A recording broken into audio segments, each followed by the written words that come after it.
করবেন আমাদের কলতা পৌর বিএনপির সাবেক সহসভাপতি জনাব মোহাম্মদ আলী ইসলাম ভাই। এই পর্যায়ে 1 মিনিট সংক্ষিপ্ত বক্তব্য রাখার জন্য আমি বিরত অনুরোধ করছি আমাদের আজকে খেলা যিনি প্রধান অতিথি জনাব মোহাম্মদ আলমগীর কবির ভাইকে বক্তব্য রাখার জন্য আমি বিরত অনুরোধ করছি।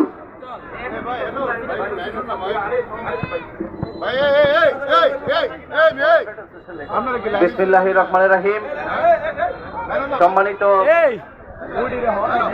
আজকের এই টুর্নামেন্টের সভাপতি, উপস্থিত উভয় পক্ষের খেলোয়াড় বিন্দু, দর্শক বিন্দু এবং যারা আয়োজন করেছেন, আমি কসবা পৌর বিএনপির পক্ষ থেকে তাদেরকে আন্তরিক ধন্যবাদ জানাই।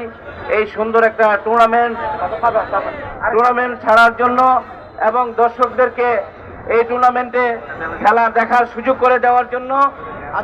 তার পাশাপাশি আমি উভয় দলের খেলোয়াড়দেরকে